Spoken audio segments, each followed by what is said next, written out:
일본의 정치인과 학자 등 일부 지식인들이 집단으로 일본군 위안부의 강제 동원을 부정하고 나섰습니다. 그 수가 8,700명이 넘습니다.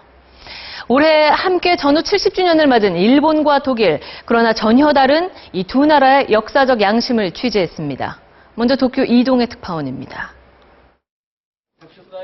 일본인 8,749명이 아사히 신문이 과거에 다룬 군 위안부 기사를 문제 삼아 집단 소송을 제기했습니다. 일본군이 위안부를 강제 동원했다는 증거가 없는데도 아사히 신문이 사실과 다른 기사를 전 세계에 유포했다고 주장했습니다. ものすごく恥ずかしい思いを世界に対して、嘘ですね。 뒤늦은 기사 취소로 국민의 명예가 훼손됐다며 1인당 만엔의 위자료와 함께 사죄 광고도 요구했습니다. 이 소송에는 국회의원, 대학 교수, 변호사, 언론인, 출판사 대표까지 대거 이름을 올려 일본 내 역사학자들이 스스로 인정한 역사적 사실조차 부정하는 데 가세했습니다. 強制連行が存在した事実は歴史学によって確認されている。 겉으로는 아사히 신문에 책임을 묻는 형식이지만 위안부 강제 연행을 국제적 논쟁거리로 만들겠다는 의도로 풀이됩니다. 역사 지우기를 넘어 부끄러운 과거를 정면으로 바라보는 언론에 재갈을 물리려는 일본의 도넘은 우경화에 우려의 목소리가 커지고 있습니다. 도쿄에서 MBC 뉴스 이동혜입니다. 일본 아베 총리가 지난 19일 이스라엘 예루살렘에 있는 홀로코스트 기념관에 방문한 모습입니다.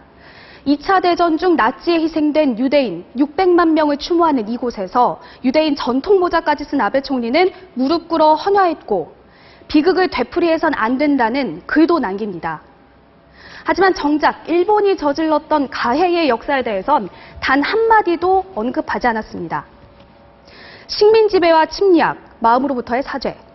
지난 1995년 당시 일본 무라야마 총리가 전후 50주년 담화에 썼던 표현들입니다. 그런데 엊그제 아베 총리는 이 핵심 표현들을 올 8월에 발표할 70주년 담화에 쓰지 않겠다고 말해 사실상 무라야마 담화를 부정하는 발언을 했습니다. 이 같은 최고 지도자의 역사 인식이 일본 사회 전반에 영향을 미치고 있다고 볼 수 있는데요. 또 다른 전범국, 독일의 모습은 어떨까요? 이주승 특파원입니다. 최악의 대학살 현장 아우슈비츠 수용소. 2차 세계대전 당시 유대인 100만 명이 이곳에서 나치에 희생됐습니다. 일반 방문객뿐 아니라 자원봉사를 하러 오는 독일 학생들의 발길이 끊임없이 이어집니다. Wir haben hier den Stacheldraht nachgezogen, die Gedenkstätte zu erhalten, damit die Vergangenheit nicht vergessen wird.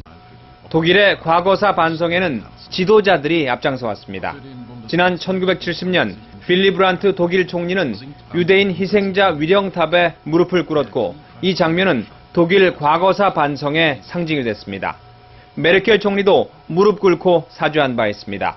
또 오늘 아우슈비츠 수용소 해방 70주년을 맞아 나치 만행을 기억하는 건 독일 사람들의 항구적 책임이라고 거듭 강조했습니다. Jeder, dem eine gute Zukunft Deutschlands am Herzen liegt, ist sich der immerwährenden Verantwortung nach dem Zivilisationsbruch der Shoah bewusst. 오늘 아우슈비츠 기념식에는 가우크 독일 대통령이 유럽 정상들과 함께 참석해 희생자들을 추모합니다. 아우슈비츠 수용소 해방과 일본의 패전, 둘 다 올해가 70주년입니다. 과거사 문제에서 독일은 앞으로 가고 있지만 일본은 뒤로 가고 있습니다. 런던에서 MBC 뉴스 이주승입니다.